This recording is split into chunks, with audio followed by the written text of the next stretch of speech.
Welcome to the Strategic Marketer Podcast, where we talk about strategies, tactics, and practical steps to help you become a more strategic marketer. I'm your host, Joseph Lewin, and today I'm speaking with Bryan Dooley from BTC Electronics. Bryan has 15 years of experience and is currently working in the aerospace and defense industry. In our conversation today, we discuss how gathering data behind small wins can help you win big with your executive team and get buy-in for future projects. If you work on a small marketing team or you are the sole marketer at a company, then you're definitely going to want to tune in for today's episode. So without further ado, let's jump into the conversation. Bryan, should marketing be driven by top-level executives and the CEO in small companies, or should it look a little different than that? So I don't like to speak, in absolutes. And I would say that I can't say 100% of the time, but maybe 99% of the time, I'm going to say no. The CEO has a lot on their plate. Generally, they're not going to be a marketing expert, right? So their focus has to be the entire company, not just the marketing efforts. So when you first start out and, you're building your business, you have to do a little bit of everything. So you have to be the marketer, you have to be the accountant, you have to be the salesperson. So I think this gives a lot of early CEOs, a little bit of confidence in their marketing, and it's just enough to be dangerous, right? Where they're confident in what they're doing, but maybe don't have the full picture.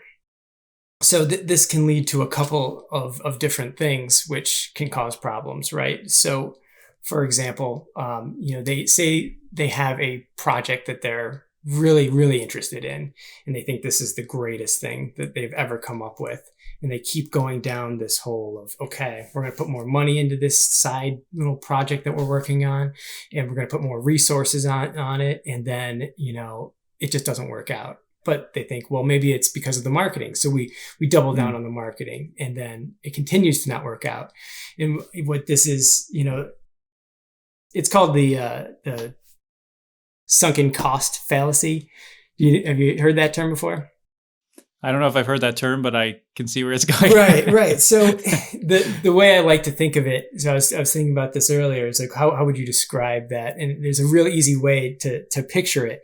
So say, for example, that you bought a pizza. You're from your favorite pizza place, and you get the pizza home. You're all excited about it, and you eat a piece of pizza and you don't feel great. You're like, okay, maybe it was pizza, maybe it was something else. And then you eat another one, and you just start throwing up all over the place. You're like, oh my God, clearly, it's the pizza. That's fine. Okay, it's the pizza. The next day you wake up and you're like, well, I spent $20 on that pizza, so I'm going to go eat that rest of that pizza. And you do the same thing. You get the same results. You throw up all over the place again.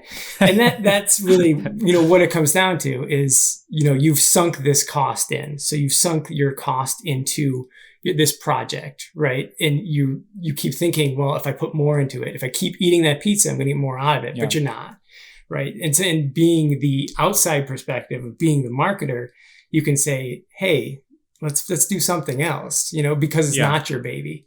And I think that's kind of where that comes into play, is that the CEO can't always see that, hey, this isn't going to work out, because they're so emotionally invested in what they're doing.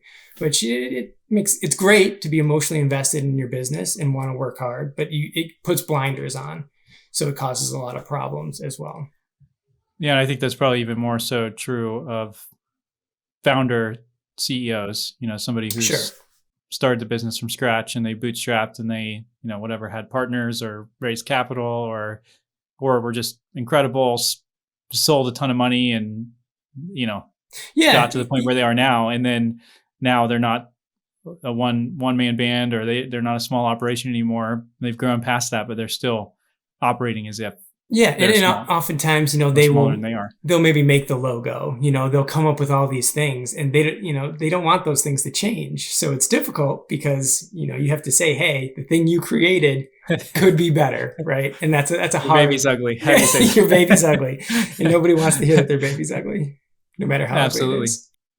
So what are some of I know you kind of touched on it a little bit, but what are some other pitfalls of of, the CEO or the executive level driving marketing versus, really empowering a marketing team? Sure. So really there can be a lot of different problems, but probably the biggest one is the scope. So, a lot of people who are outside of marketing can see marketing in one light or another. Like they can see marketing as being their website, like their website is marketing. So they put you down this path of you work on the website, you do everything with the website, but that's your job and nothing else. Yeah. But someone else could say marketing is emailing the customers or, creating newsletters, and that's it. I've seen every description of a marketing job has a different description of what they think it should be. So when the CEO is running that and deciding what marketing could or should be, it's generally limiting. It's a smaller scope. So, that leads into, blind spots of, well, hey, you're only doing this, but you should be doing a wide variety of things. Instead, you're just focusing on one thing when you should be doing all the things, especially when you're a sole marketer. Yeah. And I think the flip side of that is that they could have you doing all the things, right, but not really doing them well too. So I know another common one is going to be, marketing creates sales brochures for sales team, and that's their big role. Or marketing runs events and puts the events on. So maybe it's website, sales brochures, and the event and events. Right. And then there's are a million the combinations, things. Right? But then the question is that actually the best use of your marketing efforts, especially when you're small and when you're scrappy? It's that idea of focus too. And I've definitely seen it where the CEO thinks that they're maybe better at marketing than they are. Because I have worked at several small businesses at varying degree, varying levels of small, from like, less than $1 million a year up to, tens of millions of dollars a year, but there's still a small operation and small marketing team, small marketing budget. And it definitely can get to the point where marketing's expected to do tons of things, but they're not given the opportunity to actually speak into the strategy.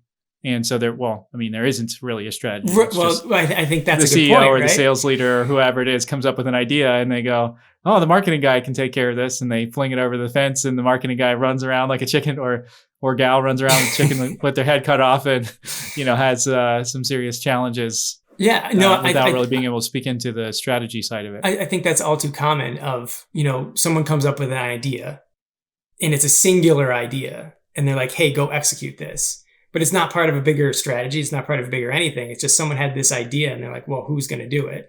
Marketing is kind of a catch-all for these ideas, we'll call them, and that really is a problem. And if it was part of a bigger strategy, it would probably go better, right? No matter what the idea is, by itself, it could work, it could not, but if it was part of a bigger strategy, most likely it's going to go better. It sounds like you have some firsthand experience in some of the things we're talking about here. No, that's never happened. No, yes, absolutely. Absolutely. I think that, you're kind of telling the same story, right? So it's obviously not a unique story, kind of how that goes.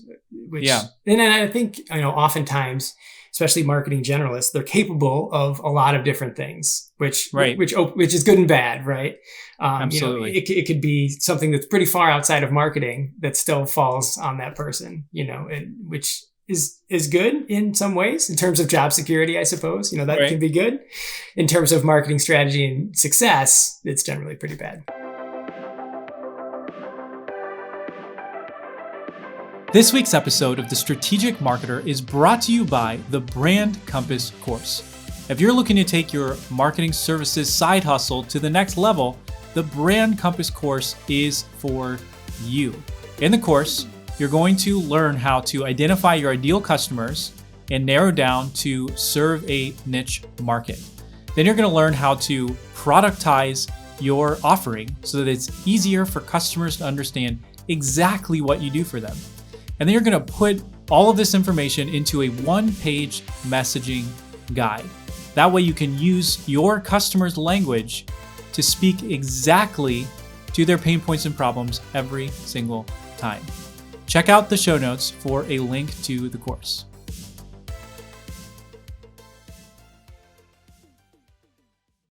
Yeah, I mean, and I'm leaning more and more towards the idea of focus. Where I would Right. rather come up with a plan that that based on data and what we're seeing work in other areas in the market, other teams that are really killing it. Not just your okay, let's have 2% growth this year or 5% growth this year by doing things incrementally like we've always done it and we'll just stick to that. But, who are the teams who are like really killing it, 15, 20, 30, 40% growth Sure. by, even if it's not total sales growth, but at least, getting attention to the company, to the brand, what are those guys doing? And most of the people that I'm seeing who have small teams are really focused. And I think some of the challenge with non-marketing driven marketing departments is that it totally destroys focus. You can't create a strategy and really stick to it from the demand gen side of things if you're constantly being pulled into tiny little projects that they're not bad. Right. They're not Right. necessarily, some of them I'll just say are a waste of time, but some of them it's not even that it's a waste of time. It's a good thing and it has benefit, but does it have more benefit than what you would see by being more focused? Right. And I think most of the time the answer is going to be no, that, it's that would be much better if you could stay focused. But, from the top level perspective, they don't necessarily see where you're going or see what you could potentially bring in without a thorough explanation, right? They know Yeah, that they have this project that they want to get done. And that's their absolutely. focus, right? So they don't understand unless you really thoroughly explain Right. the opportunity that is sitting there if you focus on something and drive, whatever you're after. Yeah, well, I want you to speak to that a little bit more, but before we do that, I think this is important. The main goal for me in this podcast is to help connect strategy and tactics for marketing people. And I feel like there's a lot of people who have been in the position that, both you and I have been in at different times and probably to some degree find ourselves in now, where you have a lot of tactical knowledge and some strategic knowledge, but then we end up finding ourselves getting pigeonholed into different tactical things and not really being able to paint that bigger picture or get buy-in for that bigger picture. So what I really want to help people get through this podcast is how do you really connect those two things together so that it's not this like super high strategic level, where it's like this person came from Facebook and they were the VP of whatever and now they came to this small company and they're going to cast this vision for a strategy, and it's like, well, yeah, that would work if you had 700 people on your marketing Right. team and you Right. had full-time graphic design departments and a creative director that was working at Disney before they came to Facebook. It's like, okay, I get that, but those are more like super high level and they've got so many layers of people underneath them that when you get somebody, not even that high level, somebody else that came from another company to a small company, sometimes they're casting these strategic visions that just absolutely can't happen. It's not even possible. Yeah. But then on the flip side, you have the tactical side where somebody's so tactical that they're just doing without stepping back to go, well, what is the purpose behind this? And so, I'd love it if you could help marry some of those ideas together because you've been in Yeah. that solo position for a long time. So how do you get leadership to see that bigger picture? What have you done in the past to help kind of bridge the gap between those two things? Sure. I think there's actually a lot there, but I think the first point you hit on was really important. Is if you brought someone in from an outside place, like say Google or Facebook, they'd come in with this gigantic plan, and then they would have this gorgeous marketing plan. They'd present it to leadership, and leadership would be like, "Yes, let's do Nice that. PowerPoint. Yeah, this is awesome. We're gonna hit this. It's gonna be great." And then you'd come back 6 months and none of it would have been done.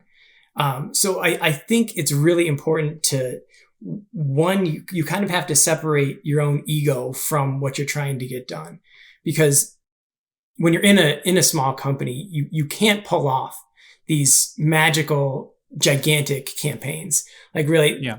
you have to pull back from that to start with.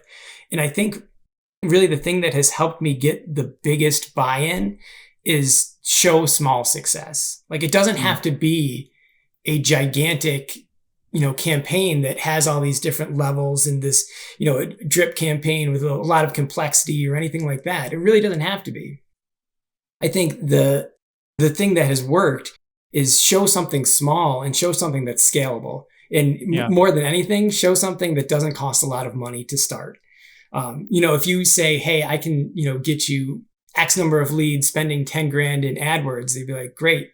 No, no matter if you could tell them you were going to get, a return of 20 grand, they'd be like, I don't know. Cause that's a lot of money. And even if you could show that 100% this is going to happen, you might get 50% who would buy in, 50% who wouldn't, Right. So I find that, going smaller, finding a segment that maybe hasn't been tackled, that is just, waiting for some sort of attention, that you can go after a vertical with a little different approach, but, something that's still familiar to the salespeople and get a little bit of success and say, hey, I went outside of kind of what we're doing and I had this little bit of success, take a look at the metrics, like look what happened.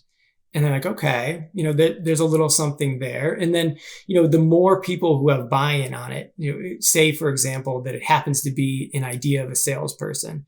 Well, that's great, because then they're going to be extra committed to making sure it happens. So, Absolutely. So getting another level of buy-in is super helpful, especially if that salesperson has a good relationship with the CEO, then they're even more likely to listen, that there's another voice saying, hey, this is really working. I'm seeing sales from this. So, Absolutely. So getting multi-level buy-in is important and helpful. Showing some actual already happening success, those are things that, they can grab onto and say, hey, this could really work, rather than Absolutely. coming out with these great ideas that won't work, or that would work if you had a huge department, which you don't. It's fine, but it's, there's and then if you can get that, if you're getting those small wins and you're starting to see your CEO is able to start seeing the value, or whoever you're reporting to is starting to see the value, then when they come and drop something on your lap that's totally ridiculous, just isn't going to really move the needle like the things you're working on, right. Then you also have the tools to push back on them and say, great, which part of this other stuff that we're working on would you like me to press pause on? This one, or this one. And they'll know that those are things that you're seeing success on. Right. And, you're not necessarily going to be able to stop that from happening, but at least you have some tools to try. Well, I noticed you didn't say if this happened. You said when this happened. So you're fully understanding that, you're still going to get ridiculous projects, but, now you can say something, right? So now you have, you're armed with some data to say, maybe I shouldn't be doing this, maybe Todd down the street should be doing this, but. Yeah. No, that's super good. Yeah, that's brilliant. I love it. I can't say too much more than that. Great stuff. And the small wins though thing is huge. I guess I will say something on it. But it really is huge. Even when you're thinking from a marketing perspective of getting somebody to buy in. We're not selling Pringles or some widget on Amazon for $25 or $10, and we're just trying to get as many widgets sold as we can. Right. These are typically really complex sales. I'm somewhat familiar with component manufacturing, and at the very least, your lead times are probably pretty long on most of your products. I would say ridiculous is a good term for the lead times in the industry right now. Especially aerospace. Yeah, it can. I mean, a good something may have happened to the industry recently. Well, yeah, right. But it was ridiculous before. But honestly, a good lead time of a product that we don't have is 14 weeks, and people are fine with that. They're like, oh, okay. And then the most ridiculous I've seen is 33, 34 weeks. Yeah. And so, it's not just you see an ad on Facebook and you click on it and you get into a funnel and they go down the funnel and they click on it and they, hit purchase, doesn't quite work that way. So my point is, where I've seen success is doing exactly what you just described with prospects, giving a little piece of information, a little piece of something that adds. I know people are hating this term, but it really does add value to them. Whatever it is, you have to think of something that is meaningful to them, that makes their life better. Right. And if you can give them something small that makes their life better, that they make a little bit of a commitment to you, whether that's reading something, whether it's watching something, whether it's God forbid, filling out a form. Again, I know people are against that, but whatever it is, that next step that people take, if it's a small step, it's easy for them to do it. And they're a little bit more bought in. They're a little closer to you. And if you do that over and over and over again, all of a sudden, next thing you know, they're a consistent customer. I mean, and for the company that I'm working in right now, it's 18 to 24 months is a pretty decent sales cycle for, one of our products for, it's an enterprise software sale. It's definitely not quick. And we've actually been able to close that pretty significantly by having some smaller commitments that we've gotten people to make. So they're not making this gigantic leap. Right. They're making something small. So if you take that same idea and you bring it into leadership, and seeing them in the same way as if they were a prospect, getting those micro commitments from them and building rapport, if you do marketing internally, essentially. It's funny you say that, because when I first, started working for other people, I never could have imagined the amount of internal marketing that was necessary. And it's something that I would say I was definitely not prepared for, but it's such a big part. If you want to be successful especially in a really small business, you have to be hyper aware of the political situation, of all the people interacting and how they interact. I mean, I think if you want to talk about a great college course to create, it would be interoffice politics, because it's something that is so, like, everyone is aware of it, but how important it is, I think, is kind of underplayed. Like, people say you don't want to do X, Y, Z at the office, but really there is a lot of focus that needs to be paid on how people are interacting and how to best interact with them.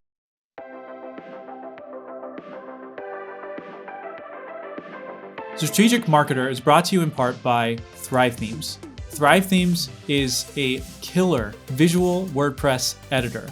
They've also recently launched editable themes so that you can edit every element of your WordPress theme. You can create amazing landing pages that are beautiful and conversion focused. They've built all of their products around helping you convert more leads into customers.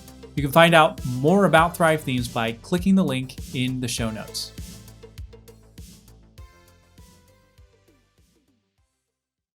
You've worked quite a bit as a solo marketer. So what are some, if somebody's coming into a company and they're going to be the sole marketer or in a very small team, what are some of the first things that they should do? So, well, it kind of leads me right into that, doesn't it? So really the first things you want to do is really get a lay of the land, right? See what has come before you. They didn't come, this is not their first day as a business. So there's going to be a lot of, one, old data, and two, a lot of methods that have been used, for marketing, for whatever. And it's really important to understand where the company has been to understand how to best take it to the next stage, let's say. So that's really important. Having, what I find personally has worked for me is one-on-ones with the salespeople and the different levels of leadership. Having all those conversations one-on-one, I think, works a lot better, because people are a lot more open. Like, if you bring a big meeting and say, "Hey, I'm the new marketing person, tell me, how things are going," you're going to get crickets, you're going to get, absolutely, the company line type stuff. But if you take an individual salesperson and say, "Hey, how would you run this company differently?" They're going to have all kinds of ideas, and they're going to say, this is going this way. This is terrible. This would be great if we did this. Absolutely. There's just so much more you can get out of just that one-on-one conversation, just asking a couple questions. Salespeople, especially, just, they love to hear themselves talk. If you're, why they're in sales. Yeah, that's why they're in sales, right? So they'll be more than happy to spill every detail that you want to know, to really get a good feel really quickly on kind of what the company's like, where they're deficient, where they're doing well. And that's really what you want to know. Beyond, what they do well is what aren't they succeeding in? Because that's a huge opportunity usually. Yeah. To take the things that haven't been going well and, improve them. Obviously there's usually the reason why their things aren't going well, but there's usually opportunity there as well. So when it comes to starting out a new company, I'm just kind of curious about this myself. Do you typically see that as a time to go in and you talked about making slow changes, and I understand that from the perspective of, you've been somewhere a while. You're probably not going to just come up with some super bold idea one day and, put the PowerPoint out there and everything. But do you see when you come into a new company, is that a time to be more bold and come up with new ideas based on, you're doing your research for a month or two or three, pulling the pieces together. So I don't mean like walk in day one, but do you see that as a time to lay out something bold and new, or do you see that as a time to, make some of those small wins from things they've already been doing and make them more successful? So it's a mix. I mean, when you come in, you should have your 30, 60, 90 plan, possibly even before you started the company. But this is going to be the point of kind of how you're going to set how things are going to go, right? So you do have to make some sort of an impact, or everyone's just going to not listen to you. You have to do something impactful, right? You have to have a big win. Right. You want to do something, right? That one, doesn't step on anybody's toes, which you might have to step on a little toes to make something big happen. But no, when you first come in, you want to make an impact, because it sets where you're headed for the rest of your time at that that company, what you do in that first little bit. And it's especially important to look at the data there as well, to say, let's track everything from my point going forward, just because so often data is so messy that you have such a hard time making decisions. So if you have nothing to make decisions on, you're either going to make a bad decision or absolutely a questionable one. So you got bad and questionable, or you can wait and have a little bit of data. So say you've got a 90-day potentially fall into the same pitfalls, right? Or do the same thing that came before you, that the person that just left. So yeah, you want to make an impact, but you want to have a little bit of data to make a really good push towards whatever you want to do. If it's runs a campaign in XYZ, it'd be great to have a little bit of data first. And you might in 30, 60, 90, you might not have enough to make a great, 100% data-driven decision, but you can at least you have a little bit of data there, which will help. And if you're going to test something, if you have the data while you're testing it, like really good data, then it'd be great. It's going to help you to spend less money testing and have an idea of where what to do with it, ideally, where to go next. Cool. So, you're talking about data and the importance of data. I mean, to be honest, that's probably one of my weakest points. I definitely am a generalist. I've done lots and lots of different marketing things. And I would say having data, finding it, knowing how to, kind of set up the right metrics for data is probably my weakest point. So can you school me for a second on that and help me figure out, you start a new place and the data that they have is horrible. They don't have tracking in place very well. They don't have attribution set up.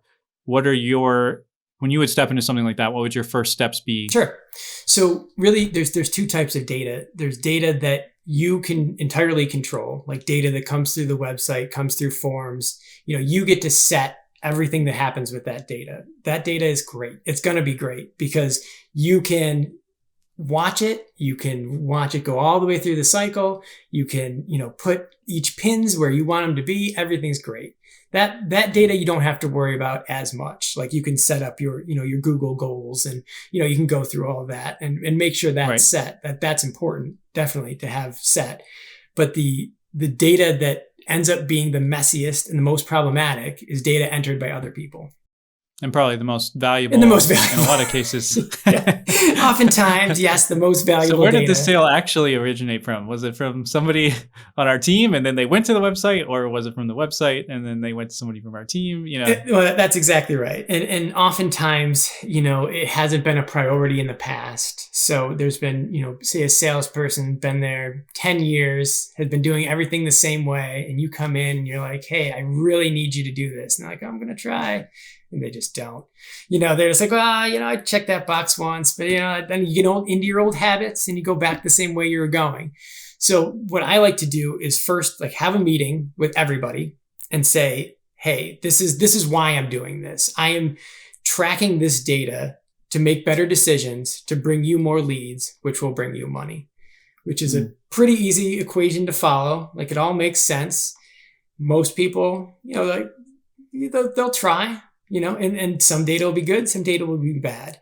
But what I found is you have to then continually and unfortunately perpetually audit the data and say, okay, I watched this or I heard this phone call and I know that they should have checked XYZ box. And I go look and it's not checked. So then I have a follow-up conversation with that person, hey, can you make sure to follow up with this data? Make sure it's correct? Yes. So you keep, I don't want to say hounding, but maybe hounding is the right word, hounding the salespeople until it comes to the point where it's second nature. And now that's how they do things normally, is they go through the steps and they check all the boxes. And is it going to be 100% all the time? No. And you really have to keep auditing it because new people will come on. And actually, those are generally easier people to deal with because you'll say, this is how you do things from the start. This is how we do it. Yeah. But it's a constant battle, but it's so important to get that data right that it's worth, I generally do it once a month. I'll go through and audit as many as I can. And I usually spot check, I won't go through every single one, but, there's usually some spots that, are a little bit more, there's some squeaky wheels that, where I know where to look. And, then I follow up and say, hey, can you keep checking this box? And more often than not, most salespeople, once they understand why you're doing it, they're really open to making the effort because it helps them. Right. Yeah. So let's finish it off with that. What would be your advice if somebody's in that role, they're trying to get their salespeople to do it and they feel like it's herding cats, they just can't seem to get people to buy into it. What are some practical steps that you've seen work to help with buy-in with the sales team as far as, to be putting that data in, especially for attribution? Well, right. So I'll say one example kind of brings it full circle too, is showing when they have entered data that has led to a decision that has then brought them another lead. So if you can take it full circle and say, hey, like you've really been helping me. Like you have been making me make better decisions and let me show you how. So you've tracked this one sale and I made a decision based on it. And then that ended up bringing you more leads. And look at, you closed half of these, look at how well that worked out, and I think really with salespeople, it really comes down to, hey, is this going to be helpful for me? Salespeople want to be selling. They don't want to be filling out forms. But absolutely. But if they think that doing that is going to bring them more sales, they're going to do it. And you can tell them, but showing them is always more impactful. Oh, that's excellent. Yeah. Salespeople don't want to be filling out forms and marketing people don't want to be hounding them to fill out forms. That's exactly Maybe we can meet somewhere in the middle. That's exactly right. Well, awesome.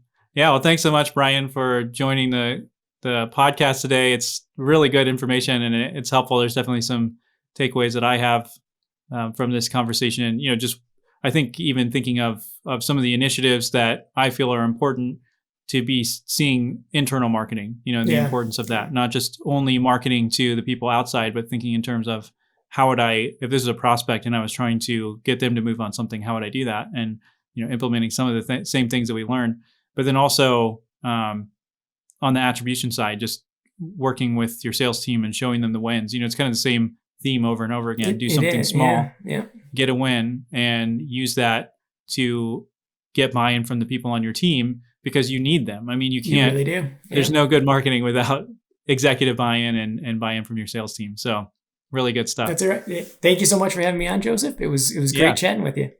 Yeah, thank you. Thank you for listening to this episode. Don't forget to subscribe to The Strategic Marketer wherever you listen to podcasts. And if you could do me a personal favor and hit 5 stars on the rating, you don't have to leave a full review, just hit 5 stars. It would really help me out. I look forward to seeing you on the next episode of The Strategic Marketer.